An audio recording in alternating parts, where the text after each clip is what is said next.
हमारे YouTube channel में आप लोग का स्वागत है।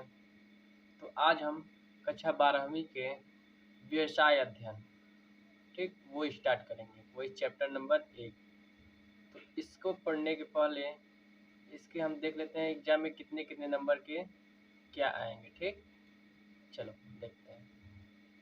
देखो, प्रश्न पत्र की नवीनतम रूपरेखा एवं अंक विभाजन। ठीक, मतलब कितने क्वेश्चन कितने कितने मार्क्स के आएंगे देखा जाए। बहुविकल्पीय प्रश्न 10 रहेंगे। ठीक, और यह एक एक नंबर के और इसका टोटल योग 10 है, मतलब प्रत्येक क्वेश्चन एक एक मार्क्स के आएंगे। इसके बाद देखो दूसरा, अति लघु उत्तरीय प्रश्न जो कि 10 रहेंगे और ये 2-2 मार्क्स के। ठीक, और इसका टोटल योग 20 हो जाएगा, 20। ठीक, चलो तीसरा, लघु उत्तरीय प्रश्न जो कि 6 रहेंगे और इसका अंक विभाजन 5। ठीक, और ये टोटल 30 रहेंगे, 30 नंबर के। फिर उसके बाद दीर्घ उत्तरीय प्रश्न, ये टोटल संख्या 4 है। ठीक, और ये प्रत्येक क्वेश्चन 10-10 मार्क्स के रहेंगे और ये टोटल 40। इसके बाद देख लेते हैं कि हमको कौन सा सब्जेक्ट पढ़ना है। ठीक, चलिए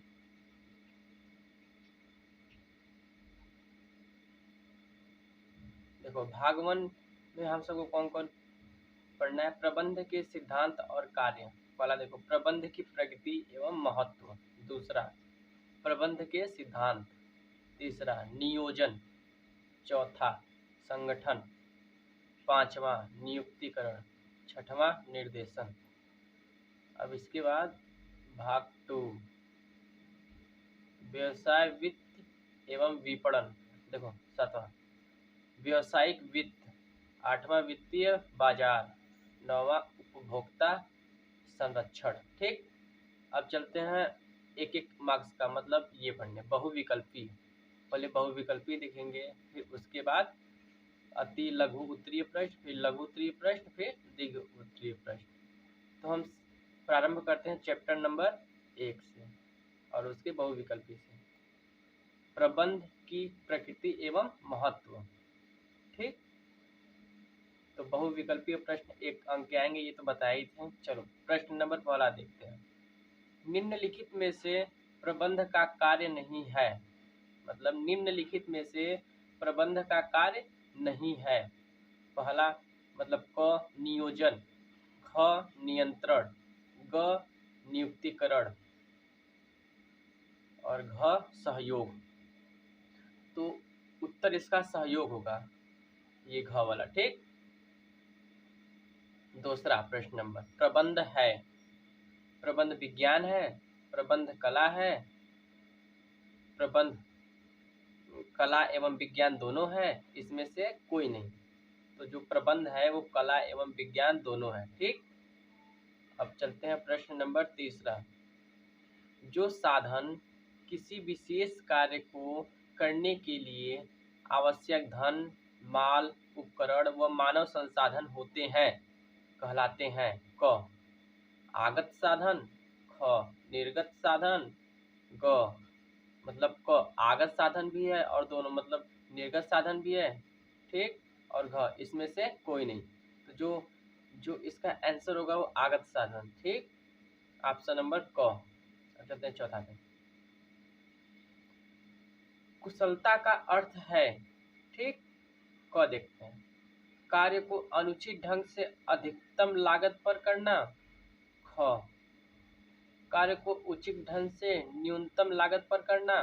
ग, कार्य को उचित ढंग से अधिकतम लागत पर करना। घ, कार्य को अनुचित ढंग से न्यूनतम लागत पर करना। तो इसका उत्तर होगा ख, कार्य को उचित ढंग से न्यूनतम लागत पर करना। ठीक, अब चलते हैं प्रश्न नंबर 5वां पे, प्रबंध के उद्देश्य हैं। क, संगठनात्मक।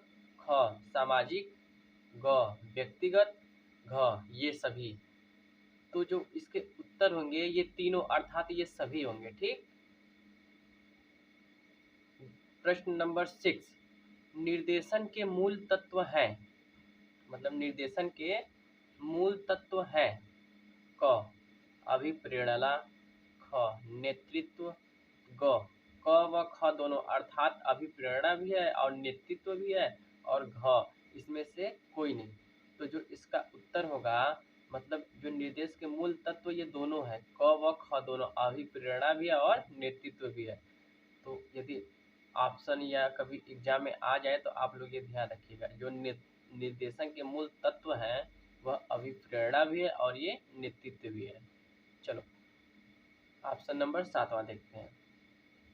कौन सा शास्त्र राजनीतिक पर्यावरण में व्यक्ति एवं समूह का अध्ययन करता है? मतलब कौन सा शास्त्र राजनीतिक पर्यावरण में व्यक्ति एवं समूह का अध्ययन करता है? तो क है मनोविज्ञान शास्त्र, ख है दर्शन शास्त्र, ग है राजनीति शास्त्र, घ है समाजशास्त्र। तो इसका उत्तर होगा राजनीति शास्त्र। ठीक, ऑप्शन नंबर ग। ठीक, अब चलते हैं अगले पेज पर।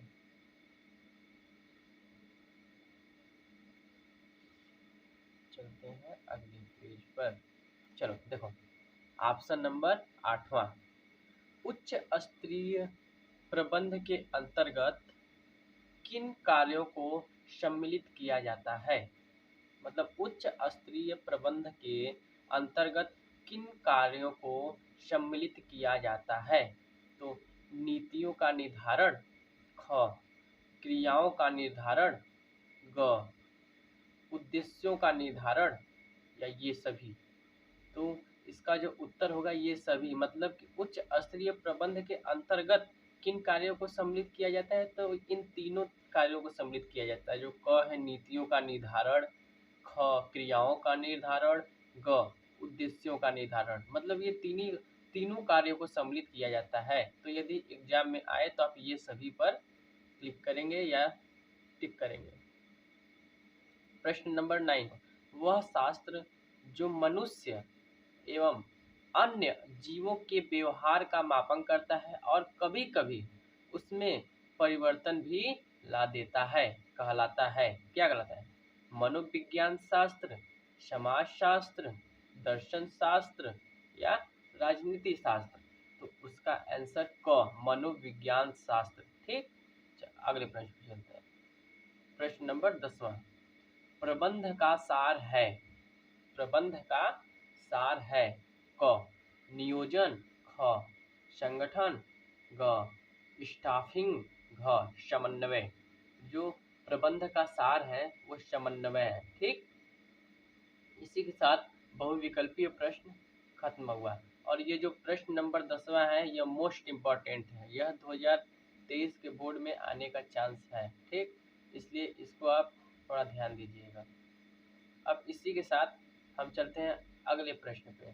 जो हम सबका अगला प्रश्न है वह अति लघु उत्तरीय प्रश्न, ये जो हमारे बोर्ड के एग्जाम में 2 नंबर के आ सकते हैं। ठीक, तो चलते हैं अति लघु उत्तरीय प्रश्न के प्रश्न नंबर पहले पे। प्रबंध से क्या आशय है?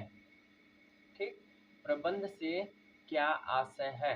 तो उत्तर देखिए, प्रबंध से आशय प्रत्येक व्यावसायिक उपक्रम एक समूहबद्ध संस्था होती है जो स्वयं कार्य नहीं करती। उसे चलाने के लिए एक प्रेरक शक्ति की आवश्यकता होती है। ठीक, जिसे प्रबंध कहते हैं। मतलब किसी भी कार्य को करने से पहले आप उस चीज के विषय में सोचेंगे तो उस काम को कैसे किया जाए या कैसे किया जाए कि वो काम अच्छे ढंग से हो और आसानी से हो जाए या कम पैसे में ही हो जाए। तो उसके लिए क्या कहते हैं, सोचते हैं, तो उसी को प्रबंध कहते हैं। ठीक, यह समूह में कार्य करने वाले व्यक्तियों से चातुर्य एवं विवेक से काम लेने की एक पद्धति होती है। वही कहा गया कि मतलब किसी भी कार्य को करने के लिए आपको पहले विवेक से, मतलब बुद्धि से सोचना पड़ेगा, चतुराई से सोचना पड़ेगा कि वो काम कैसे करें कि कम लागत में या कम समय में अधिक काम हो जाए और अच्छा काम हो जाए, जिससे कि न्यूनतम व्यय पर अधिकतम श्रेष्ठतम एवं समस्त उत्पादन संभव हो सके। इसके अंतर्गत कर्मचारियों के एक समूह का नेतृत्व करके उसका मार्गदर्शन एवं समन्वय तथा अभिप्रेरण करने हेतु कार्यों का उचित प्रकार से संचालन करके पूर्व निर्धारित लक्ष्यों की पूर्ति के लिए मनुष्यों एवं सामग्री का सर्वोत्तम उपयोग करते हैं। इस प्रकार प्रबंध से आशय व्यवसाय द्वारा निर्धारित लक्ष्यों की प्राप्ति के लिए अन्य शक्तियों से कार्य लेने से होता है। जो व्यक्ति प्रबंध के प्रकार्य का निष्पादन करते हैं उनको प्रबंधक या कार्यवाहक या प्रशासक कहा जाता है। ठीक, समझ में आया? अब चलते हैं दूसरे प्रश्न पर।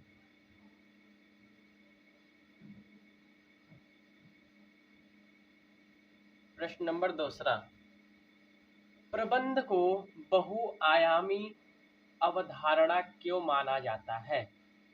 मतलब प्रबंध को बहुआयामी अवधारणा क्यों माना जाता है?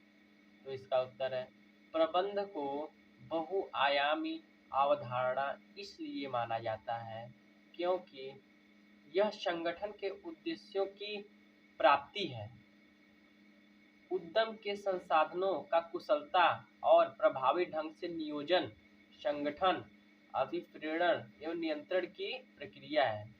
मतलब ये कहा गया कि प्रबंध को बहुआयामी अवधारणा क्यों माना गया? मतलब प्रबंध को किसी भी कार्य का मतलब मुख्य वो मालिक क्यों माना गया है? क्योंकि किसी भी कार्य को करने के लिए आप पहले बुद्धि लगाएंगे, प्रबंध करेंगे, तभी वह कार्य हो पाएगा। क्योंकि बिना बुद्धि, बिना सोचे, बिना नियोजन किए आप किसी भी कार्य को नहीं कर सकते हैं। इसलिए प्रबंध को बहुआयामी माना गया है। तो वही ये लिखा हुआ है। चलो एक बार इसको फिर से देख लेते हैं, क्योंकि यदि समझोगे तभी समझ में आएगा। और ये सब एग्जाम 2023 के बोर्ड में आ सकते हैं। प्रबंध को बहुआयामी अवधारणा इसलिए माना जाता है क्योंकि यह संगठन के उद्देश्यों की प्राप्ति है, उद्यम के संसाधनों का कुशलता और प्रभावी ढंग से नियोजन, संगठन, अभिप्रेरण एवं नियंत्रण की प्रक्रिया है। वैकल्पिक रूप में प्रबंध को हम प्रबंधकों की भूमिका निर्वाह की विभिन्न प्रणालियों के कार्य एवं इन सभी पद्धतियों के समन्वय के दृष्टिकोण द्वारा समझ सकते हैं। ठीक, अब चलते हैं प्रश्न नंबर तीसरे पर।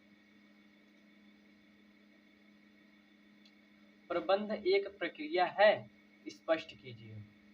ठीक, प्रश्न नंबर तीसरा, प्रबंध एक प्रक्रिया है, स्पष्ट कीजिए। इसका उत्तर देखते हैं।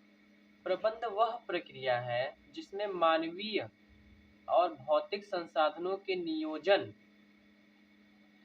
संगठन, निर्देशन एवं नियंत्रण द्वारा पूर्व निर्धारित उद्देश्यों की पूर्ति की जाती है। प्रबंध की अवधारणा द्वारा प्रबंध के कार्य और उसकी प्रकृति स्पष्ट हो जाती है। प्रबंध प्रक्रिया द्वारा ही प्रबंधक उद्देश्यपूर्ण एवं रचनात्मक संगठनों का निर्माण करते हैं।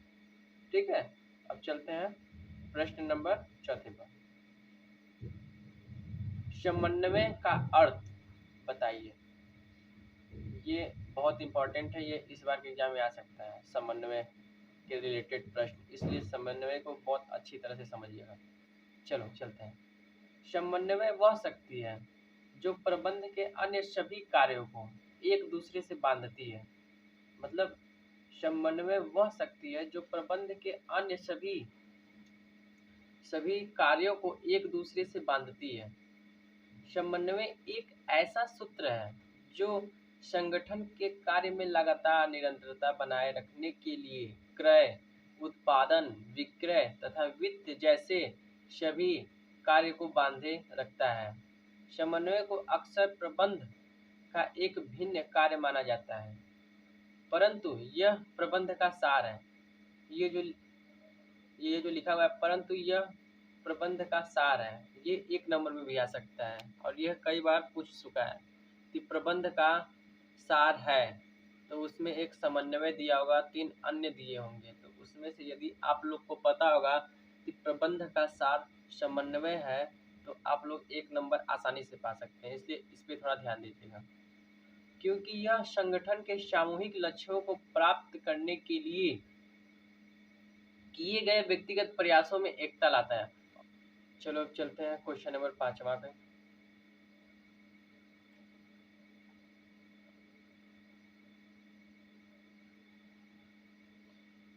क्वेश्चन नंबर 5वां, नियोजन का क्या आशय है? यहाँ पे लिखा है ना, नियोजन का क्या आशय है। चलो उत्तर देखते हैं इसका। पहले यहाँ पे ये समझ लो, नियोजन का क्या आशय। नियोजन मतलब ये होता है रणनीति, ठीक है। किसी भी कार्य को करने के लिए दिमाग से सोच रहे हो कि वह कार्य अच्छे से हो जाए, उसी को नियोजन करते हैं, ठीक।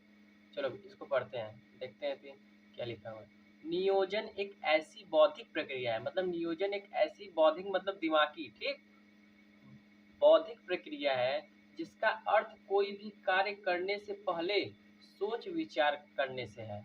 अन्य शब्दों में नियोजन प्रबंध का एक आधारभूत कार्य होता है, जिसका अर्थ है उद्देश्यों या लक्ष्यों का निर्धारण करना एवं उनकी प्राप्ति हेतु योजनाएं बनाना। इसमें क्या कार्य कब, कहाँ तथा कैसे करना होता है, इस बात का निश्चय किया जाता है। मतलब किसी भी कार्य को कैसे करना है, कब करना है, कहाँ करना है, कैसे करना है, इस चीज को पहले से ही बताना ही नियोजन कहलाता है, ठीक। नंबर 6वां पे। और हाँ, क्वेश्चन नंबर 5वां भी मोस्ट इम्पॉर्टेंट है, क्योंकि नियोजन में यदि क्वेश्चन उठेंगे 2 मार्क्स में तो यही सब में आएंगे, इस सब से बाहर नहीं आने वाले हैं, इसलिए आप लोग अच्छे से समझिएगा, ठीक है। चलते हैं क्वेश्चन नंबर 6वां में। प्रबंध एक अमूर्त शक्ति है, समझाइए, ठीक। क्वेश्चन से ही पता चल रहा है प्रबंध एक अमूर्त मतलब कि जो हम देख ना सकते हैं, न ही उसे स्पर्श कर सकते हैं, उसी को अमूर्त कहा जाता है। चलो इसका उत्तर देखते हैं। प्रबंध एक अमूर्त शक्ति है जो दिखाई नहीं देती, लेकिन संगठन के कार्यों के रूप में इसकी उपस्थिति को अनुभव किया जा सकता है। किसी संगठन में प्रबंध के प्रभाव का भार योजनानुसार लक्ष्यों की प्राप्ति, प्रसन्न एवं संतुष्ट कर्मचारियों के स्थान पर व्यवस्था के रूप में होता है। समझ में आ गया? मतलब कि प्रबंध एक अमूर्त शक्ति है जो दिखाई नहीं देती, तो यही प्रबंध है, ठीक, लेकिन उसको देखा नहीं जा सकता, इसलिए कहा गया है प्रबंध एक अमूर्त शक्ति है। इसे बस हम अनुभव कर सकते हैं, लेकिन इसको हम देख या स्पर्श नहीं कर सकते। इसी के साथ अति लघु उत्तरीय प्रश्न जो 2 मार्क्स के थे वो खत्म हो चुके हैं।